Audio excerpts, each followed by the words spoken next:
On your computer, create a new text file and name it Radio. Open the file and add your radio station links. Make sure to write the station name, followed by a comma, and then the link.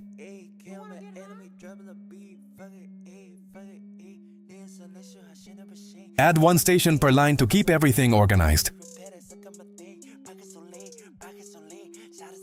Connect your AP80 Pro Max to your computer, then copy and paste the radio file. Paste the radio file directly into the device storage. Do not place it inside any folder. Disconnect the device and go back to custom radio. Your stations will now appear and be ready to play.